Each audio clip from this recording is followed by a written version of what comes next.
He thought his backyard pool was his safe haven, a place to escape long hours, to laugh with his family, to simply breathe. But one demand from a powerful neighbor would turn that sanctuary into a battlefield. She said it wasn't just about him. She said it was about the community. Yet what followed wasn't unity. It was a test of dignity, control, and the weight of being a black man told to hand over what was his. When he stood his ground, she made a move that would change everything.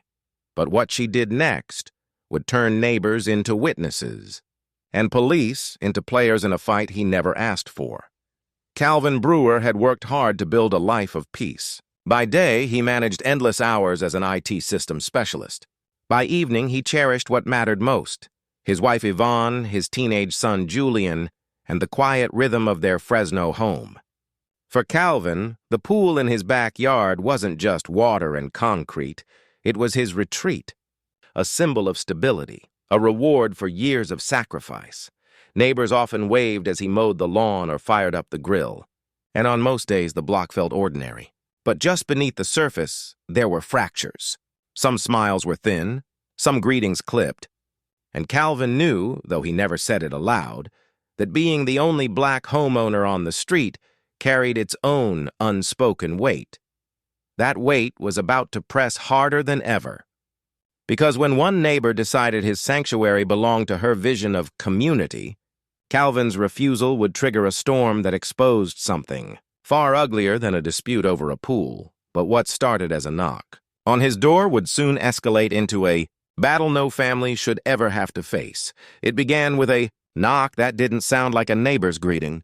It was sharp, demanding, the kind of sound that carried more authority than warmth. Calvin opened the door, and there stood Patricia Kincaid, clipboard tucked beneath her arm, her posture stiff and commanding. She wasted no time. The neighborhood was planning a summer kickoff party, she explained, and his pool, the only one large enough, was required, as if what belonged to Calvin, what he had earned, was never really his to begin with. He tried to laugh it off, but her stare didn't flinch. When he said no, her smile thinned into something colder. "It's not just about you," she told him. "It's about the community." Calvin knew what that meant. Community was code. It meant his refusal wasn't just selfish. It was dangerous to her sense of control. The next day, she returned, this time with her husband standing behind her like silent backup. She leaned on her title, waved the HOA like a weapon, and pressed harder. When Calvin stood firm again, she called him uncooperative, selfish, a man dragging down neighborhood spirit. His patience wore thin. He reminded her the pool was his, not theirs. She left with a warning that sounded less like a neighbor's disappointment and more like a threat. It didn't stop there. Soon, Patricia returned with others, neighbors Calvin barely spoke to, pulled into her orbit. She told them he'd already agreed, painting him as the one changing his mind. When Calvin corrected the lie, she turned the crowd against him, using his race as an unspoken backdrop. Her words carried venom. "Don't you want to be part of this community? Don't you want to fit in?" The implication was clear. He was already an outsider, already under a different kind of scrutiny. Julian wandered out that day, a football in his hands, asking what was happening. Patricia's eyes flicked to him, and she said loudly that his father was being unreasonable, that he was depriving even his own son of fun. Calvin felt his stomach twist. It wasn't just the entitlement. It was how casually she weaponized his family to corner him. He sent Julian back inside, but the damage was done. His son had seen the humiliation written in his father's face. Patricia wasn't finished. She rallied others, hosting impromptu discussions at the edge of Calvin's lawn, loud enough for everyone to hear. She accused him of being divisive, of not caring about anyone but himself. And each time, Calvin could feel the weight of eyes on him, the silent judgment of a neighborhood deciding whether he belonged. But Calvin's refusal didn't break. It hardened. He wasn't about to let someone rewrite the rules of ownership just because she was used to winning. Yet every stand he took made Patricia more determined. She stopped pretending it was about a party. This was about principle, about control, about showing the only black family on the street that their space wasn't fully theirs. The turning point came one Saturday. Calvin, tired of the whispers and the pressure, looked out at the shimmering water in his backyard and realized the pool had become the symbol Patricia wanted to claim. If she thought it was her battleground, he would take it off the table. The next morning, before dawn, he connected a pump and began draining it. Hour by hour, the water disappeared, until by evening, the pool lay hollow, nothing but cracked plaster and scattered leaves. Neighbors gawked as they passed. Some whispered in admiration at his defiance. Others shook their heads in disbelief. But Patricia? She was furious. She stormed across the fence line, red-faced, shouting that he was wasting resources, humiliating her, making the neighborhood look bad. Calvin met her words with calm steel. "It's my pool, and if you think you can take it, you'll have to fight for something that isn't there." Patricia's fury only deepened. She jabbed a finger at him, promising he'd regret it. And when her threats didn't work, she reached for the one weapon she thought would finally put Calvin in his place: the police. He thought he'd removed the target. But Patricia was about to drag his family into a nightmare that turned entitlement into something far more dangerous. It was late on a Sunday afternoon when the pounding on Calvin's front door shook the house. Not a knock, a demand.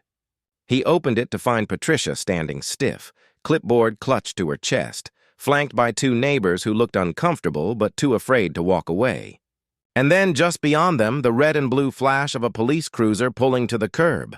Calvin's stomach sank. She had done it. Within moments, two officers stepped out, scanning the quiet street as though responding to a crisis. Patricia wasted no time. She pointed at Calvin's home, her voice sharp, loud enough for nearby porches to hear. "He's hostile. He's threatening. He drained the pool to intimidate us. The whole neighborhood feels unsafe. Unsafe." The word hung heavy, poisonous. Calvin felt Yvonne's hand slip into his, her grip trembling but firm. Julian stood frozen just behind them, wide-eyed, clutching the frame of the doorway. Calvin stepped onto the porch, slowly, deliberately, knowing every movement mattered. The officers approached, hands hovering too close to their holsters. One asked Patricia to step aside, but she lingered, her arms crossed, watching like she was directing a play she'd scripted from the start. Calvin raised his voice, calm but steady, telling them this was his property, his pool, his decision. He had harmed no one. He had broken no law, but he saw it in their eyes, the doubt, the suspicion sharpened by Patricia's accusations. A black man, standing firm against a white neighbor, waving her HOA authority like a badge. It didn't take much imagination to see how this could spiral. Phones appeared from porches and sidewalks, neighbors recording. Some whispered, others stared. Every eye seemed to burn into Calvin, waiting to see if he'd be the next headline. He thought of all the names, all the men before him whose ordinary lives had been stolen in moments just like this.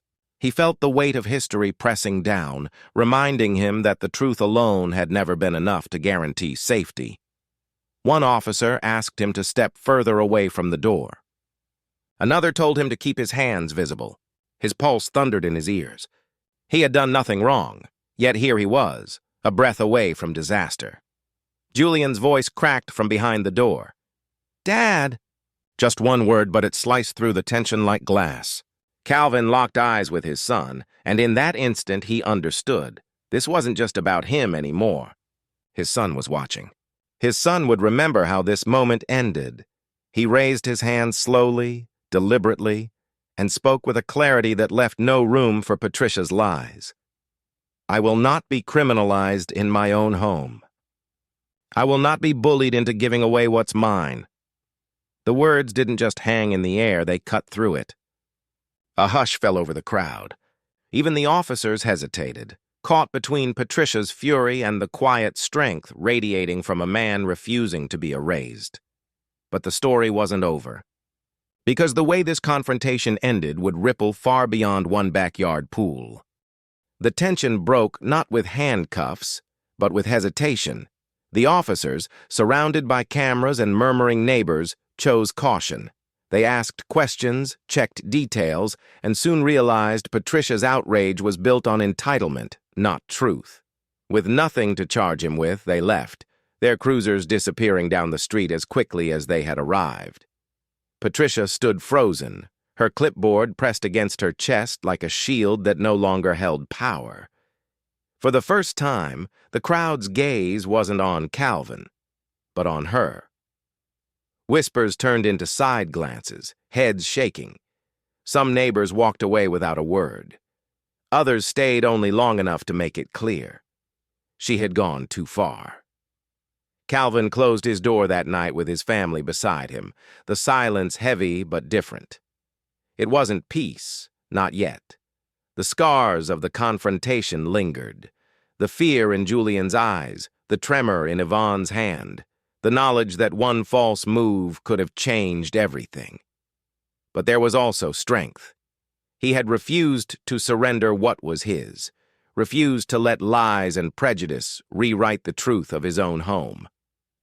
The pool sat empty for weeks, a hollow reminder of the fight. Yet in that emptiness was something powerful, a declaration that dignity could not be drained away.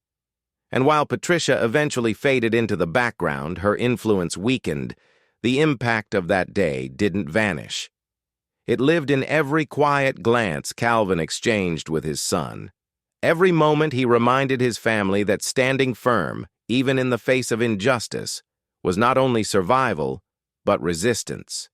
This was never just about water or chlorine.